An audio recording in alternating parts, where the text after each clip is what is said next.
Hey, what's going on? We're about to go change a PVC valve, or PCV valve, on a Ford Ranger. And I got my dog ready to go outside. Look out. There she is. This is a 2000 Ford Ranger 2.5.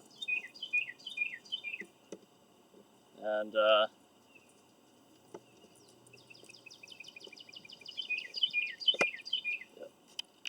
alright, so reason for this video is I've been looking around, and apparently the PCV valve is different, or in fairly different spots depending on the year Ranger and the size engine you have. So I believe the 2.5 and the 2.3 are probably going to be the same spot for the PCV, but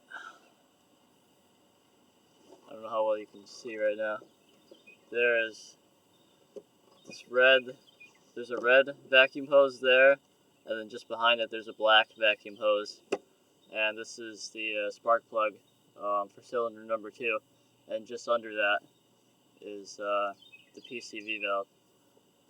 So the reason I have to change it is because I was a jackass and put seafoam in my crankcase, and I think it's clogged with carbon, and it's acting like it has a vacuum leak now. So I'm gonna try cleaning that out, take it out, see if it's clogged or not. I'm gonna replace it anyway. A PCV valve is only about $4 or so,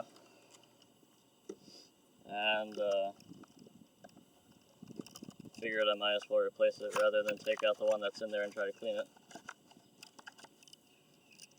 It's just a little spring inside there, and it's not a heated PCV valve either, so it's a simple part to replace. Hopefully that fixes my high idle issue. It would always idle at about maybe 900 RPM instead of down lower, maybe like 700 where it should be. And then when I'm actually moving, let's say 40 miles an hour, and I'll drop it into neutral, it'll only go down to about 1500 RPM. So let me get this stuff out of the way. I'll see if I can point out the PCV valve a little bit better. Alright, so I took out the spark plug wire for cylinder number 2, and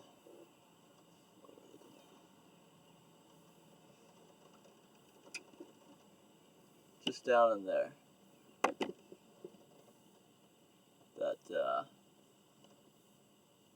down just above the flashlight, that's the PCV valve, and there's that black hose going to it. It's around, and it should just pull out.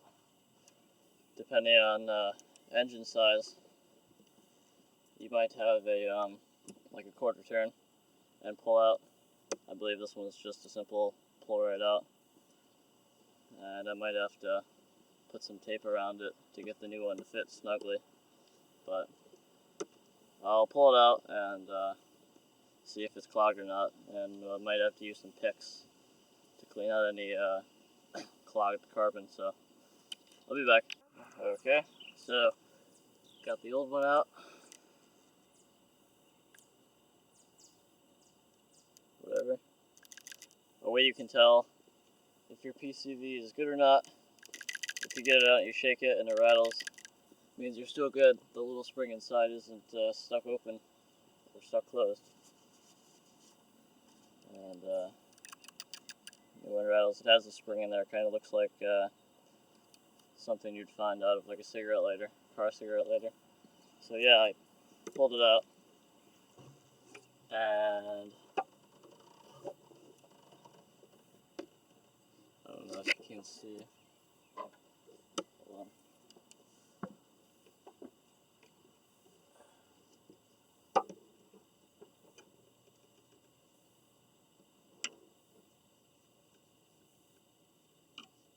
Down in there. There's it's almost like a screen with some holes, and there's carbon all around there, so I'm going to do what I can to clean that out a little bit, and then put that black hose back on, and fire it up and see how it runs, see how it idles. Alright, so I went ahead and cleaned out the PCV valve. And actually, for the record, I did end up, I already replaced the idle air control sensor, cleaned the mass airflow sensor, took the throttle body off, cleaned that whole bit, all the way to about there, put a new gasket on, cleaned the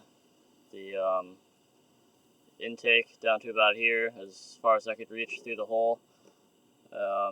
Cleaned the vein going up to the EGR valve. It was almost completely caked full with carbon. And actually, while I was down in here, I noticed the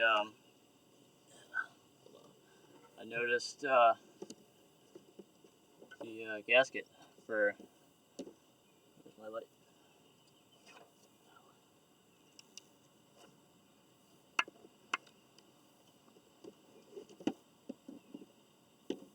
Sort of see down in there the gasket between dog. What's it called? The gasket for the intake manifold, where it goes onto the block there. It's all dried and pulled away from the block itself. So I don't know if it's leaking around that one. I looked just by the spark plug, and then the next spark plug over, the third, and it looks the same. The gasket looks the same. It's kind of dried and pulled away. So I'll put that new PCV valve in and see if it's got a better idle, better seal. And if not, then I might have to test to see if the head gasket's leaking or not. Because I ran seafoam through the upper intake, the brake booster line, into the oil and the gas tank as well, and breaking up all that carbon seals up a lot of holes, so breaking up that carbon and flushing it through the system might have gave me a vacuum leak. And I actually had codes. I think I already explained it. I'd be going down the road maybe 40 miles an hour and dropping into neutral, and it would just stall right out. And the code would be excessive airflow through the idle air control valve. So I replaced that, and it was a little bit better, but it didn't stall out anymore. It just had the high idle.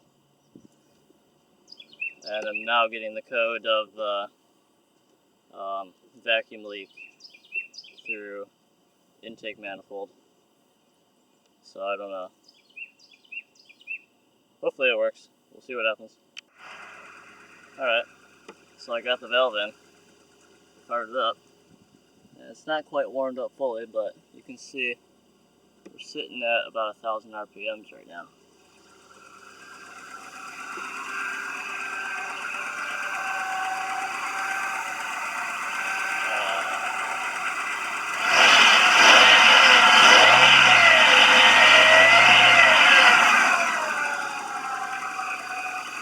Should warm up fully.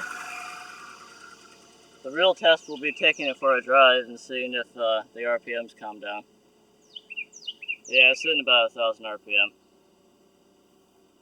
It might drop to 900 or so, but I'm kind of thinking that wasn't the fix. But I'm going to keep tracking it down. Take it for a drive and see if it's any different at all. It's quieted down a little now. Still warming up.